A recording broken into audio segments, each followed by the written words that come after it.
We have all, at some point, lived as someone else's shadow just to feel loved, forgetting that even the most faithful shadow can never cast its own light. My wife, Sarah, and I had been secretly married for 7 years. She had always refused to make it public that her husband was actually someone in show business. Then one day, Sarah suddenly told me she wanted to bring our daughter onto my program. At that moment, I was filled with hope. But in the end, I could only stand there and watch as she took our daughter's hand and became the special guest of some popular young actor. The whole internet was waiting to see me make a fool of myself. The host asked me, right there in front of everyone, "Where are your wife and child?" Under Sarah's unwavering gaze, I managed a strained smile. My wife just passed away, and I don't want the child anymore. Omitted. The moment Sarah walked onto the set holding Lucy's hand, the live stream chat went absolutely crazy. No way. The business queen, Sarah Anderson, is actually on a reality show? I heard she's here for someone special. It has to be her mysterious husband everyone's been talking about. Even the Anderson family's little princess is making an appearance. Hearing all of this, I breathed a small sigh of relief, thinking she had finally changed her mind and was finally ready to support my career openly. That morning, before I left, she had said to me, calm as ever, as she put on her lipstick, "Morrison, I'll be on your show tonight." I naturally assumed she was there for me, especially since she was bringing our daughter. So I reached out my hand to welcome Lucy, this child I cherished more than anything. But in the very next moment, it was like a slap across my face. I could only watch as they walked right by me, not even a glance in my direction, and sat down directly next to the popular actor heiress, becoming his special guest. My hand stayed frozen in midair. I couldn't believe it and just left it hanging there. I called out softly, "Lucy." Lucy just glanced at me with indifference, and then turned her attention back to her mother. In that split second, I saw a coldness in her eyes that was far beyond her years, the same aloof detachment her mother had.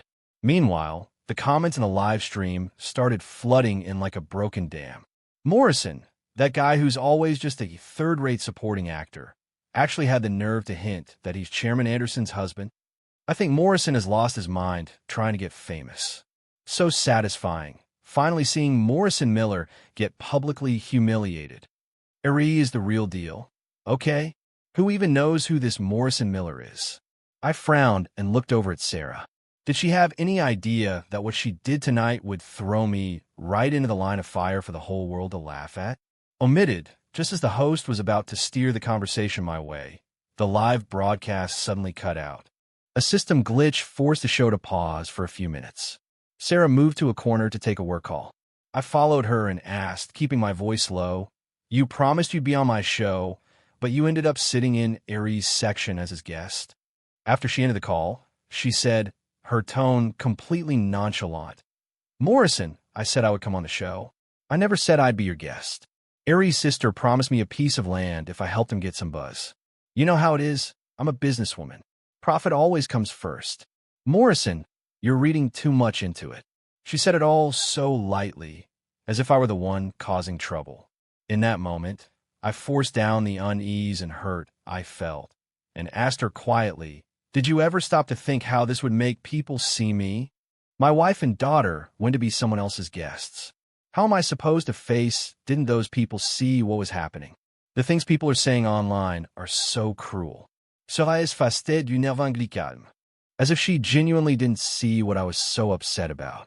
"Morrison, since you're so set on staying in show business, you need to have a thicker skin. You're going to let a few strangers' opinions get to you like that." A wave of deep exhaustion suddenly flooded my chest. 7 years of marriage, and there had always been an unbreachable wall between us. I turned to walk away, but Sarah reached out and caught my sleeve. "Ron, we'll go home together after we finish this episode."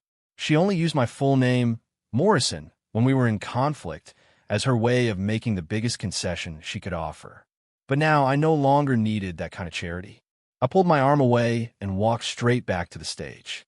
When the broadcast came back on, the host asked, with a trace of curiosity, "Morrison, where are your wife and child? Did they come along?" Sarah looked up and watched me silently. Under her watchful eyes, I gave a sad, wry smile. "Sorry they can't be here." My wife just died, and the child. I'm done with her too. Omitted. Sarah's lips were pressed into a thin line, her eyes holding a dark, unfathomable storm. The comments were still flying across the live stream. Has Morrison finally snapped? He can't walk it back, so he's just saying screw it? This is hilarious. He doesn't even have a wife. I couldn't care less about all these trolls anymore. I had already asked my most trusted butler to get a photo from the bedroom for me. And right then, that photo was already being shown on the big screen by the crew. The comments froze for a few seconds and then exploded all over the screen. Are my eyes playing tricks on me? Is that Morrison and Chairman Anderson's marriage certificate? What was Chairman Anderson thinking? Not sitting in her own husband's guest section and going to support someone else instead?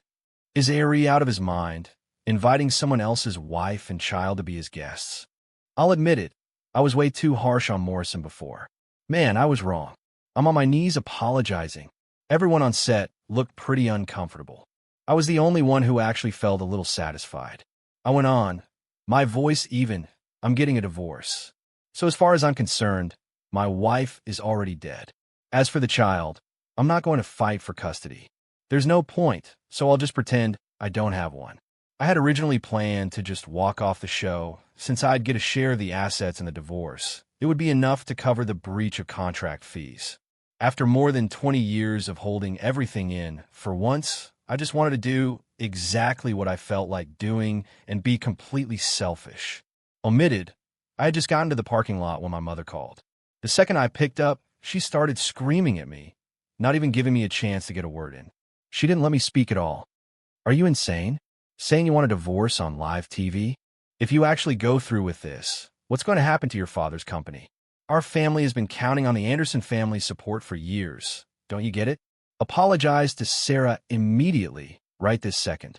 Admit you were wrong and beg her to forgive you. I interrupted her. But I'm the one who got humiliated today. Mom, who she chooses to support has nothing to do with me. It doesn't matter who she's backing or which new young actor it is. As long as you're still Sarah's husband, that's all that matters. Your father's shopping mall project is facing a massive shortfall, and your brother's esports company is just getting off the ground. They both rely on Sarah to keep them afloat. I couldn't take it anymore. I hung up immediately and then shut my phone off completely. A deep, bone-weary exhaustion spread through me. In their eyes, my marriage was nothing more than a bargaining chip that had been spent dry. When I turned, I saw Sarah's slender frame leaning against my car, her posture as calm and collected as always. "Where's Lucy?" I asked. "I had the driver take her home." She went on, her tone flat. "I've already had the episode pulled, and it won't be trending tomorrow." Canceling the recording, killing the trending topics. None of this was a surprise to me. As the heiress of the Anderson family, she had more than enough money and more than enough influence to make it happen. Sarah had always been decisive and efficient. She had a natural, unshakable confidence. She even thought that the divorce was just me being stubborn and blowing off steam. As long as she said a few gentle words to coax me, I would give in. She lowered her voice, a bitter edge to it. "You made such a huge scene today, the whole world is going to be laughing at me." I laughed softly and threw her own words right back at her. "Chairman Anderson, you need to have a thicker skin. Don't let what other people say get to you." Sarah froze for a second, and she put her hand on the door I was about to pull open. "Are you upset because of Ari? I really only did it for the land." I let out a real laugh. "Sarah, do you even believe that? Since when have you ever needed a piece of land?" "It's because Ari looks like him." I held her gaze, my voice dropping. "The man in the photograph. In the secret compartment of the second cabinet in your study, that photo is not just Ari. Even I look a bit like him. Isn't that why you married me in the first place?" Sarah abruptly pulled her hand away from me, her face turning icy cold. "Don't ever touch my bookshelves again." The beautiful, fragile illusion shattered completely in that instant. Everything was laid bare. I looked her in the eye and said, deliberately, "Sarah, there is no again. I am officially divorcing you." Omitted, not long after I was born, the family business started going downhill. From that point on, I was the least favored child in the family. Marrying a wealthy heiress and saving the family a decade of struggle was their only expectation of me. My mother was a woman of action. In my sophomore year of college, she started setting up all sorts of blind dates for me. To get her to let me go into show business, to pursue the career I wanted, I went along with almost every date she set up and sat through each one without complaint. Because acting, being a movie star, was the one thing I was truly desperate for. In the beginning, it was my best friend Martin's dream. After he passed away, it became mine. Before I met Sarah, I thought I would eventually be forced to marry that wealthy businesswoman from Los Angeles.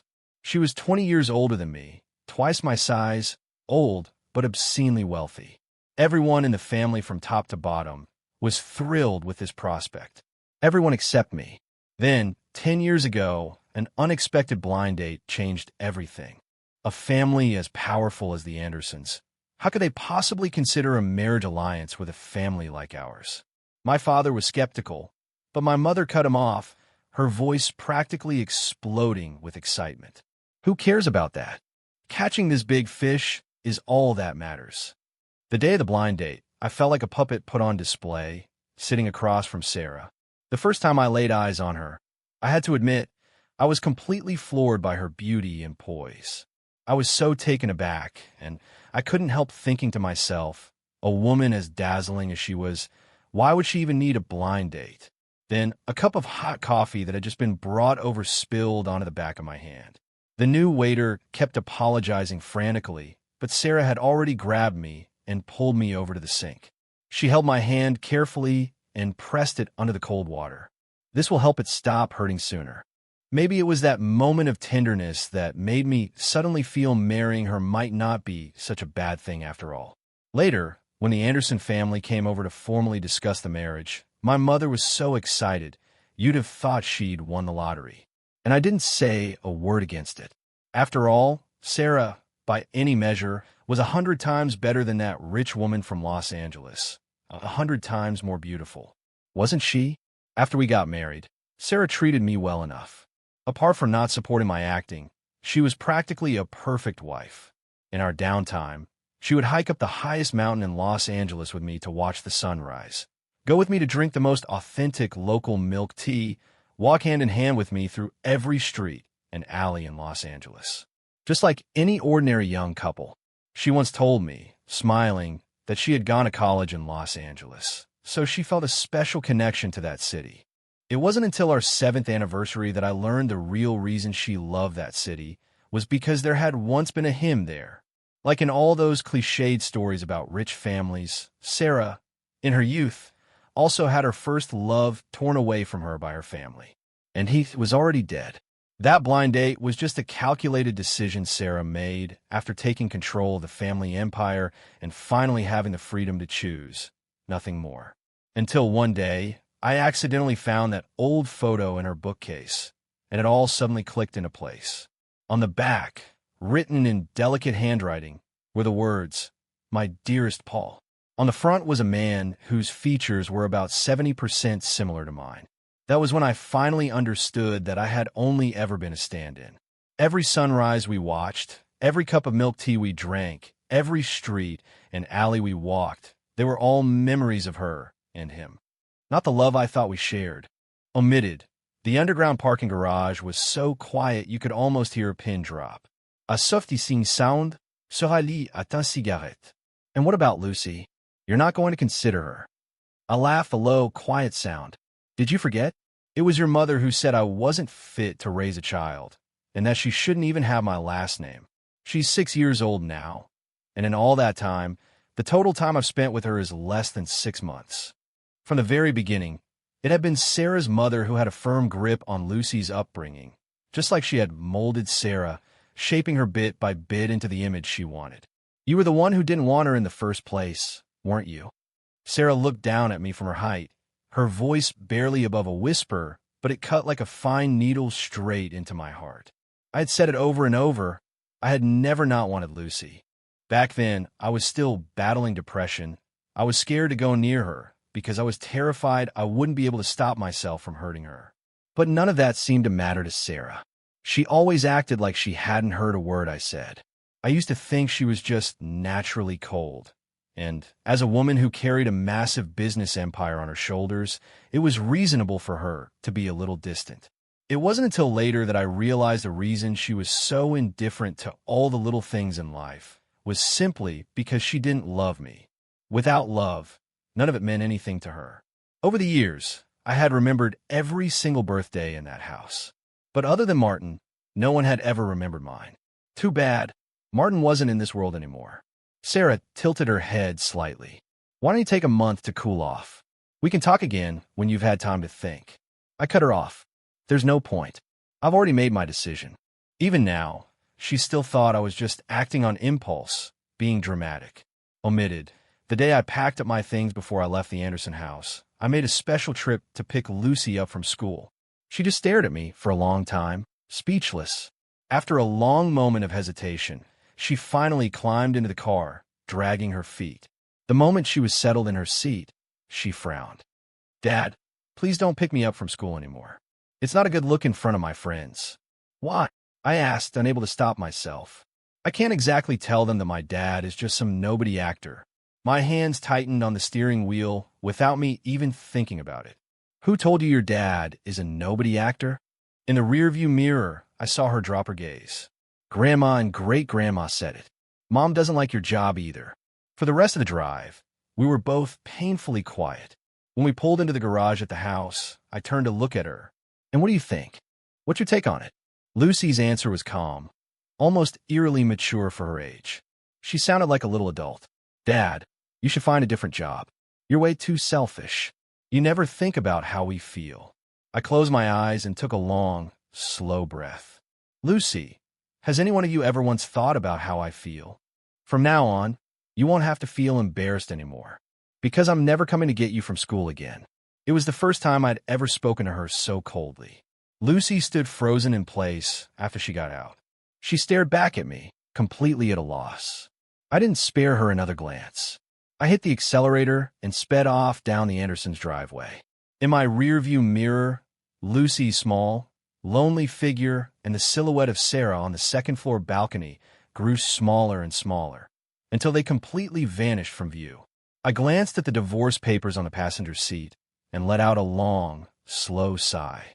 Starting today, my world could finally open up and stretch out as far as I wanted.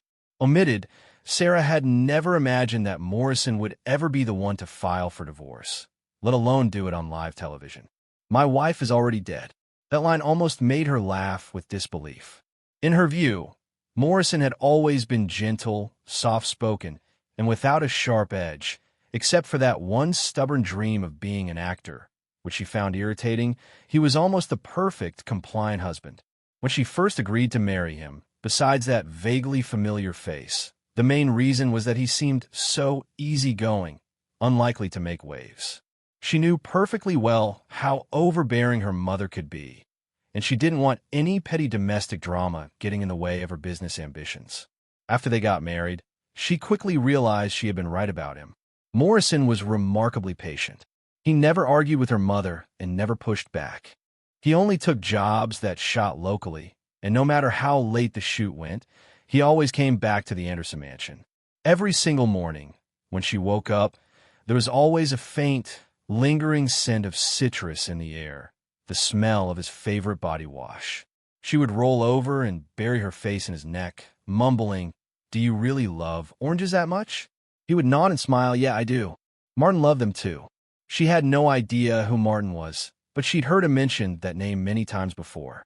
Every single time, she never really paid attention. Either she was lost in thought, or she was already running through the company's next moves in her head, profit margins, deals, partners, all that business stuff. It just didn't seem like what he said really mattered. She couldn't remember exactly when it started, but he talked about Martin less and less until finally he stopped bringing him up at all. Their conversations grew fewer and further between as well. 3 days after the divorce, the usually unflappable Sarah suddenly found herself inexplicably irritated by that bottle of citrus body wash in the bathroom. It just got under her skin. Why are his things still here? The maid bowed her head and apologized hastily, then efficiently cleared away every last trace of Morrison.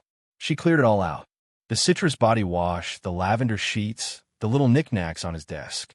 That night, Sarah, who was a light sleeper but rarely had trouble falling asleep, after lying down on the new blue sheets, found herself completely unable to sleep.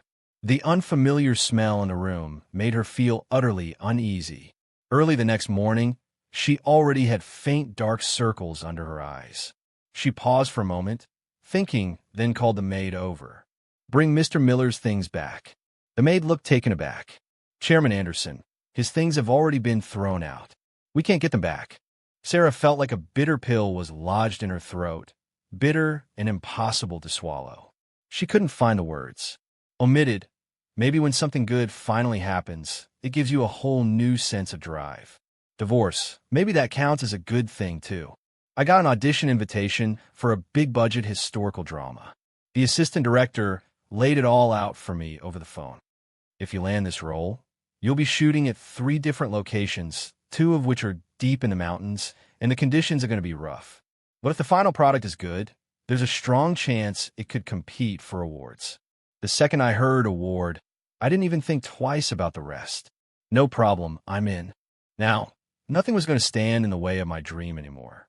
For over 20 years, I had been the good, obedient son of the Miller family, using my marriage to help them close business deals and build their wealth. Over the years, I had more than paid back my debt to them. For 7 years, I had given my all to playing the role of Sarah's husband, pouring my real emotions into it, only to discover I was just a shadow all along. A marriage without balance eventually becomes nothing but a cage. The good news is, I'm already out of it. The part required 4 months of intense, immersive training, and I was going into the camp with over 100 other competitors. The pressure and the opportunity all hit me at the same time. Before the sun was even up, I was up and training, followed by relentless riding drills, fight choreography, and all kinds of etiquette lessons. Horseback riding, especially, was a major part of the training. At first, I was nervous just getting on a horse, but by the end, I could ride at full gallop with one hand on the reins and, at the same time, draw my bow and shoot arrows. During those weeks, I lost count of how many times I broke bones. Some people who didn't know the full story would call out to me, half-jokingly, "Aren't you Sarah's husband? Why is a guy who married into a rich family working this hard?" I didn't dodge the question. "I'm divorced now. I'm nobody's husband anymore. My name is Morrison." Others muttered under their breath. "Some rich kid who's had everything handed to him probably won't even make it past the first cut. Bilmy might have just ignored it and let it go. But not this time. If something gets under my skin, I deal with it right away. I can worry about appearances later, but I can't let the anger slide." I walked right over to them. "What are you betting on? That big mouth of yours." Before they could answer, I had already turned around, swung up onto my horse, and galloped off. In that moment, I felt like I was leaving every doubt in the dust. As the final evaluation drew nearer, time was running out. I treated every day like it had 48 hours. Doing what I was truly passionate about, every second was exhausting, but I'd never felt more grounded. The day of the evaluation, the sun was blindingly bright. I charged ahead, leaving everyone behind, my eyes locked on the target. The arrow flew and hit dead center. One arrow might have been luck, but hitting the bullseye 3 times in a row told me that all the hard work had paid off. In the end, I had the highest overall score. The raw, bloody blisters on my palms were all the proof I needed. "Is that Morrison? Oh my God, he's amazing. He's like the general from the script come to life. Cameron, you nailed it. You did incredible." In that moment, a wave of emotion washed over me. It was the first time anyone had ever called my name in praise. But when I turned, I saw, standing just outside the training ground, 2 very familiar figures. Sarah and Lucy, mother and daughter, who I hadn't seen in 4 whole months. Omitted, under the scorching sun, Lucy's eyes were bright. "Dad, when you were shooting arrows for horseback just now, you were actually kind of cool." It was the first time in all these years she'd ever given me a compliment. I had tried so hard to be part of her life, but it was like there was always an invisible wall between us. I remember one time the kindergarten gave a woodworking assignment. I was never good with my hand for that kind of thing, but I stayed up the entire night carving her a little wooden tiger. She was only 4 at the time. She took one look and pouted. It's not as nice as the ones Grandma's art teacher makes. Dad, it seems like you can't do anything right. That little wooden tiger ended up in the trash. Up on the stairs, Sarah's mother was standing there, a distant smile on her face, and she didn't stop it at all. Don't blame Lucy. If she took something you made at school, she'd definitely be made fun of. How could that be? It was something a father had stayed up all night to make for his daughter. Even if it wasn't perfect, it was made with love. But maybe the Anderson family was just a place that didn't understand the meaning of love. Even Paul, Sarah's one true love, couldn't survive this family's judgment. If she hadn't been worried that after Paul died, her daughter would hold on to his memory forever and refuse to marry again, Sarah's mother probably never would have given her blessing for her to marry someone like me. I pulled my mind back to the present and focused on what was right in front of me. I gave Lucy a slight smirk. Of course I'm cool, but so what? Even though Lucy had practically absorbed all of the Anderson family's aloofness, she was still just a 6-year-old kid, and she couldn't hide her feelings. Grandma was wrong. Your job isn't just about looking good or acting cool for the cameras. Sarah's eyes flickered with a shadow of something. I smiled and answered, if that's what your grandmother really said, then she's either being cruel or she's losing her mind. Lucy hesitated for a moment. Then she asked, her voice small, Dad, my birthday is next month. Will you come home? No, an actor like me doesn't deserve to attend your birthday party, little princess. Lucy's eyes instantly turned red. It looked like she had a ton of things she wanted to say. But Sarah cut her off. Go wait in the car. I need to talk to your father. Lucy had always been afraid of Sarah. She never dared to go against her. She walked toward the car, dragging her feet, looking back at me almost every couple of steps. I looked up and met Sarah's gaze. A faint, almost imperceptible smile played on her lips. How is it that after the divorce, you seem like an entirely different person? You're speaking your mind, and you're a lot more cheerful than you used to be. I raised an eyebrow. Do you really think I care about your opinion? Does it matter to me? Get to the point. I am Busa. I don't have time for one of your lectures. Those were the same words she used to say to me. If you're not going to say anything, then I'm out. I was just about to turn away when she suddenly grabbed my arm. Morrison, happy birthday. After the divorce, she finally remembered my birthday. I looked down and peeled her fingers off my arm one by one. 7 years late, with a birthday wish. Who'd feel happy about a wish like that? I didn't wait for her to answer. I just turned and walked back to the training field, leaving Sarah by herself, a rare sight, standing there alone. Omitted. Pretty soon, I was completely consumed by the relentless pace of shooting. Sometimes we do a single scene dozens of times because of performance issues, problems with the other actor, line flubs, you name it.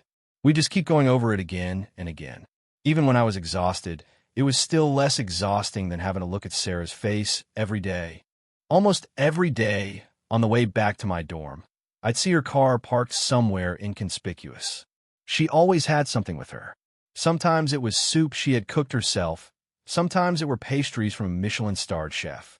These were things she would never have even considered doing before, and things I'd never dare to hope for. The way she used to be so arrogant and distant, not even bothering to acknowledge our relationship in public.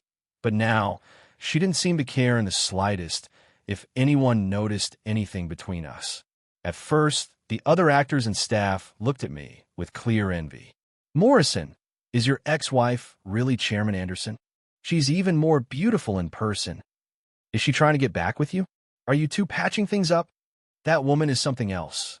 I just answered flatly. There's a dead man in her heart. And I played his stand-in for 7 years. We were married for 7 years, and she was never in love with me. So why would she suddenly fall in love with me, just because we got divorced? What do you think? Going back would just be jumping back into that cage, staying a kept man for the Andersons, without freedom, without anyone ever loving me back, just a songbird in a golden cage. Only there to keep my parents' business alive, and nothing else. They all shook their heads. No way. After that, the way they looked at Sarah no longer held that same admiration. Occasionally, someone would whisper to me, "Hey, she's here again." Sarah stepped out of the car in her heels, looking a little worn out. I was overseas for a business deal, and I just haven't been sleeping well. Morrison, Where did you get that body wash you used to use? That citrus smell, it seemed to help me sleep a little better. I smiled. I made that myself. You can't buy it anywhere. She paused. So could you. No. I cut her off before she could finish. I had no intention of doing anything for her ever again. She didn't get mad. Instead, she pulled out of her pocket a ring and held it out to me. You said before you wanted us to wear matching wedding bands. Before she could even finish, the ring slipped right through our fingers and hit the ground, landing in the dirt. Because I didn't even make a move to catch it. She frowned a little. You don't like it? I like rings, just not from you. A flash of confusion crossed her face. I said to her, deliberately, each word distinct. Sarah, a decent ex should act like they're dead. I remembered perfectly well what she had said to me before. Morrison, I really don't like people saying my husband is some D-list actor. Do you understand? So he stayed hidden for 7 years. History doesn't just repeat itself, but it always finds a way to come back around. Sarah, I also don't like people bringing up my ex-wife in front of me. Don't come back. Do you get it? Omitted. Morrison, once again, turned his back on Sarah and walked away. It was the first time Sarah actually felt a real ache in her chest, especially when the ring hit the ground. She bent down and picked it up, glanced down at it. Then with a flick of her wrist, she threw it into the artificial lake nearby. Ripples spread across the surface, and the water soon went still again. Morrison would never know that those rings were rings she had designed herself. Inside the band were engraved the letters say, a combination of the first letters of both their names. She just wanted to make up for some of the regret she'd left behind. After the divorce, she often felt like she was losing her mind. Her insomnia was like an incurable sickness, and nothing seemed to help. It was like something inside her had suddenly woken up, screaming through her veins. She needed to take another look at her relationship with Morrison. That night, unable to sleep again, she decided to get a little buzzed, and she called up an old friend to join her. Her friend swirled her wine glass and looked at her with a puzzled expression. So you realized you fell in love with your ex-husband after you got divorced? Sarah paused for a few seconds. Then she gave a wry smile. Maybe I'm just not used to it. Her friend chuckled. And compared to the one before, which one do you find yourself missing more? She knew exactly who her friend was talking about. Paul, the one from her college days, the younger guy she dated. Paul was the big man on campus. He was handsome and fearless. Once he set his sights on someone, he'd go after them with everything he had. He used every romantic gesture he could come up with to win Sarah over. Very quickly, the whole school knew they were a couple. Back then, Sarah was young and easily swept off her feet. Of course, she'd be drawn to someone like that. The day they made it official, Paul gave her a picture, and he half begged, half forced her to write on the back, "My dearest Paul, Anna, I want to be the person you love most." That photo Sarah had held on to all these years. She'd hardly ever really looked back on it. Later, Sarah's father had forcefully broken them up. According to the family's usual thinking, you could date for fun, but marriage had to be a proper match. His go-to move was psychological warfare, using the most brutal words to chip away at her. That boy, your aunt has already slept with him. That day, she drove her sports car to break up with Paul. Paul's eyes were red-rimmed. It's not true. I was set up, I was lied to, and sent there. Nothing happened. I left as soon as I realized. You have to trust me, Anna. She laughed coldly. You really think my father would lie to me? Paul, overcome with rage, tried to shove the door open and jump out. As they wrestled, a huge truck came barreling toward them. Everything went black. And in the end, all that was left was a tragic ending. The truth was, her father had lied. It was only because the family needed to unite with another powerful family. And Paul, as an orphan, simply didn't measure up in their eyes. After her father passed away, Sarah hadn't even gone to his funeral. What she was left with was only a permanent, crushing guilt. It had nothing to do with love. It was just guilt. If only she had believed him that day, if she hadn't blacked out and had been able to drag him out in time, maybe he wouldn't have died. After a few glasses of wine, she finished recounting the story. Her friend reached out and patted her shoulder. What you're feeling right now is just guilt. Guilt isn't love. Think about this. If, back then, It had been Morrison sitting in the car with you. What would you have done? Omitted. Sarah was quiet for a long time. She looked up and took a long swig of wine. She bit her lip and finally said, with a bitter, tipsy laugh, "Then I'd probably just die with him." Omitted. The crew finally had a rare day off. One of the supporting actresses shyly asked me to go see a movie with her. I turned her down. I just want to focus on my work right now. I'm not looking to date anyone at the moment. She smiled and still pressed the ticket into my hand. Come or don't, it's your call. But if you ever change your mind, could I at least get a place in line? Her blunt honesty and naivety made me laugh. But when I looked up, I met Sarah's cold, clear stare. Lucy was standing right next to her. I let out a sigh. You too again. Half an hour later, we were sitting in a coffee shop. Lucy lifted her chin, looking every bit the little princess. Dad, I don't like you hanging around that woman. I couldn't help but laugh. My, so young, and you're already acting like a little CEO. Little princess, you can tell the maids what to do all you want, but you don't get to tell others what to do. Lucy's little hands were balled into fists. Dad, you've changed. I don't like who you are now.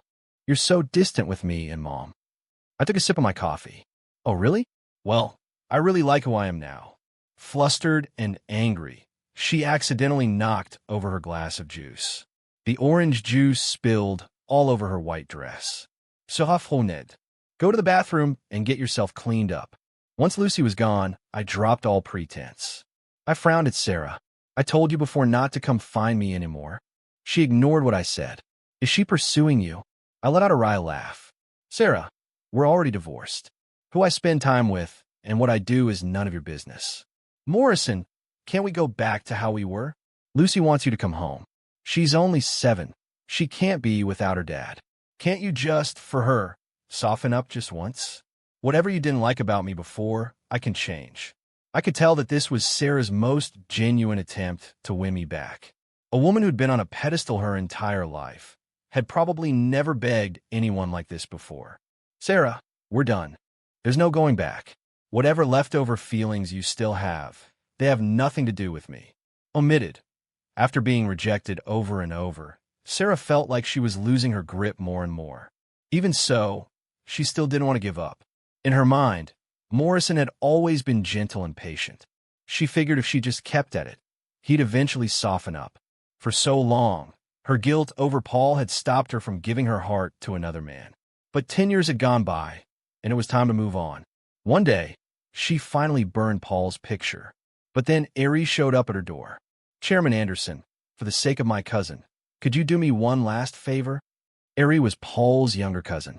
That whole thing on the show last time, he'd also pulled it using Paul's name. Sarah studied him for a long moment. What do you want? The movie I'm starring in is releasing next month. If another movie opens the same weekend, it'll steal all our buzz. Could you do me a favor and push that other movie's release date back? It's that one, the General. Aries knew full well that Sarah could make it happen. That was the power of money. But what Sarah didn't realize was how much she would come to regret this. Omitted. Later, she called her assistant and told him to take care of this under-the-table favor. The assistant hesitated. Chairman Anderson, the lead in The General, it's Morrison. You really want to go through with this? Sera posed. It was just a few months delay. It wasn't like she was canceling the release. If she had to, she could always spend more money to get theaters to give his film more screens. Just do whatever he asked. Omitted. After he finished shooting, they put together a rough cut pretty quickly. The whole crew watched it together. Afterward, everyone was buzzing with excitement. The director slapped his knee. This one's a winner. Everyone killed it. The premiere is going to be huge. The most excited of all was the veteran actor, Mr. Lee, who played my grandfather. At 93 years old, he'd spent his entire career in television.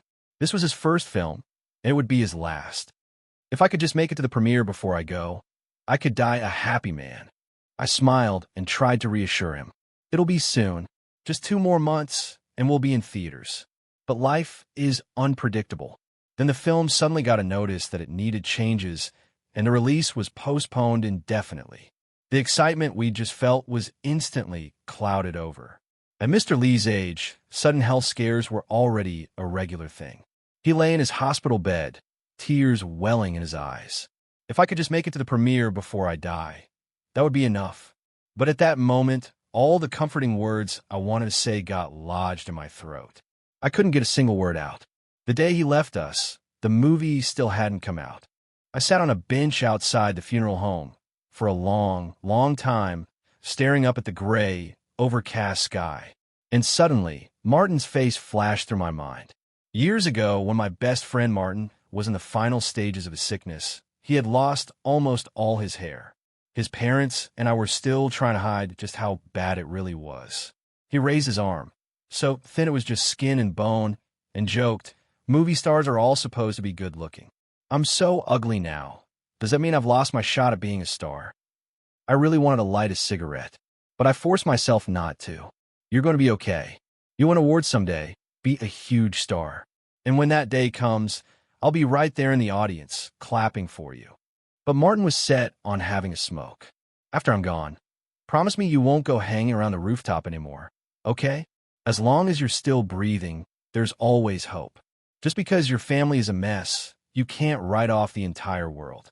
If you actually go through with it, you'll have nothing left." He knew everything, after all. He saw it all. "I'm dying. If you like acting as well, can you carry on this dream for me? Promise me. No going back on it." Martin, that clever little guy, he was just worried that after he was gone, all that messed up stuff from my childhood would push me over the edge again. In his mind, once he was gone, there would be no one left to pull me back from the brink. He wanted me to keep living. So I did.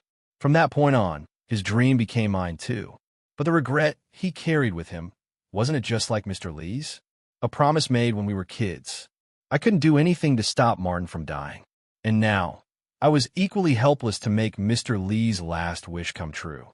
That bone-deep helplessness suddenly pressed down on me, suffocating me. And then, the director told me, in a low voice, the film's delay was Sarah's doing. I saw red. Anger surged through me. If she hadn't stuck her nose in, Mr. Lee's final wish could have been realized. And I knew I had a real shot at winning that award and fulfilling Martin's broken dream. Omitted, for the first time since the divorce, I went to see Sarah. I saw the surprise in her eyes, and even a flicker of hidden hope. And the first thing I did was to raise my hand and slap her hard across the face. Sarah clutched her cheek, staring at me in shock. "Morrison, are you insane? Even if you know I've developed feelings for you, that doesn't give you the right to do something like this." I laughed a bitter, angry sound. "This is your idea of love? For Aries' sake, you kept delaying the movie I busted my ass for? For your own selfish reasons, you can just crush someone else's dream? He's Paul's cousin. I just want to make up for the guilt I've been carrying." How pathetic. Before we split up, I'd already heard enough from different people to piece together most of the story between her and Paul. Even though I'd never met him, every time I thought about him dying for love, I felt sorry for him too. If you were really that devoted, you should have gone with Paul when he died. Instead, you're dragging other people down to bury with your guilt. What's the point? Sarah's fingers were trembling. It was the first time I'd ever seen such a look of defeat on her face. Her voice came out a little strained. "Morrison, I just want to start over with you. Maybe you won't believe me, but I suddenly realized that I do actually love you." I stood in the doorway, the lights from behind me casting a harsh glare. I gave a cold, humorless smile. "But Sarah, I've already begun to hate you." Omitted, from the second Morrison said, "I hate you," Sarah knew there really was no going back. She didn't even have the nerve to show her face in front of him again. All she could do was to be like a ghost, silently following news about him online. Her insomnia kept getting worse. The doctor said it was a sickness of the heart, and for a heartache, you need a remedy from the heart. But she no longer had anything left to give. 5 months later, the movie starring Morrison finally hit theaters. Thanks to its solid production and outstanding performances, The General became a massive hit. It was both a commercial and critical success. That day, Morrison stood at the center of the stage, holding up the Red Peony Best Actor trophy. Sarah and Lucy were sitting right there in the audience. "Mom, Dad looks so handsome, like he's glowing. Dad is so amazing. He made his dream come true." "Sera nodded. Your father is a remarkable man. He's always been incredibly resilient." She let out a quiet sigh. It was your mother who let him go. 1 year, on the streets of Los Angeles. After Morrison took a phone call, he suddenly vanished. When she turned back, she saw him suddenly wrap his arms around her from behind, with 2 ice cream cones in one hand. Want one? They're sweet. I won't just disappear on you.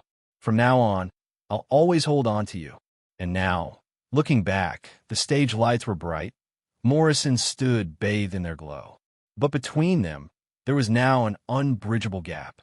After the ceremony, she sent Lucy home with the butler. She went alone, driving onto the highway, trying to lose the restlessness that wouldn't leave her by circling the city. The radio was playing a segment about Morrison. Newly minted Best Actor Morrison apparently has a new love interest on the horizon. Is that true? His voice came through the speakers, clear and steady. Life has to go on. If you meet the right person, why not give a shot? As the host was sending his well wishes, Sarah sped up. Danger, unseen and sudden, crept up on her like a beast. There was a section of the overpass ahead where part of it had caved in. If she had slowed down even slightly, if she had hit the brakes, maybe there would have been a chance. But she didn't do a thing. In that instant, she simply let go. Morrison had been right. The day Paul died, she should have gone with him. She had never really cherished what she had. She had used Morrison to absolve herself for Paul's death. But now she'd lost even Morrison. What did she have left to fill that void? As the car rolled down the embankment, she wished she could ask him, "Morrison, if I die, will you remember me like you remember Martin?" But she already knew the answer. No, because she didn't deserve it. Omitted. When the host announced Morrison, I only heard a brief ringing in my ears. Omitted. The director and the rest of the crew were all smiling, pushing me toward the stage. It wasn't until I was holding that clear, crystal trophy in my hands that it really hit me. I'd done it. After all the struggles and setbacks, all the effort had finally paid off. Martin, I won Best Actor. Did you see that? I didn't let you down. Our dream, I made it happen for both of us. In that moment, I could almost picture Martin in the audience. He was there in the crowd, clapping as hard as he could, with that big, goofy grin of his. My eyes stung all of a sudden. When I was young, I desperately wished my parents' love would be a little more fair. I wanted them to love me the way they loved my brother. But all I got in return was endless depression and self-loathing. After I got married, I started to wish for the same amount of love from my wife and child in return. But that love never came my way. It's only now that I understand. Loving yourself is what lets you move forward without so much fear. True confidence comes from a heart you've filled on your own. Omitted. After the ceremony was over, I got a call from an unknown number. It was my mother. She sounded old and exhausted. Morrison, I've been sick for a while, and I didn't want to be a burden. If you have a moment, could you come and see me? No, go ask my brother. He's the one who got your favoritism his whole life. Now it's his turn to step up. I said that, then hung up and blocked the number. Breaking clean from a family that never loved me was something I had to do. Omitted. I thought I'd finally be able to get a good night's sleep after I won the big award. But early the next morning, I was woken up by a call. It was my assistant. Morrison, Sarah drove off a cliff last night. She's been confirmed dead. The Anderson family is trying to reach you, probably to ask you to come to the funeral. The news caught me completely off guard. I was frozen for a few seconds. Turn it down. There's no rule saying an ex-husband has to go to his ex-wife's funeral. When she was alive, I didn't even want to see her. Now that she's gone, there's even less reason. She was just one chapter of my life. Eventually, she'll fade away, slowly worn away by time. I pulled open the curtains. Bright sunlight flooded in. Another beautiful day. True goodbyes aren't about walking away from someone. They're about letting go of the part of yourself you left in them. You don't need to be anyone's stand-in. You are a story worth reading to the very last page.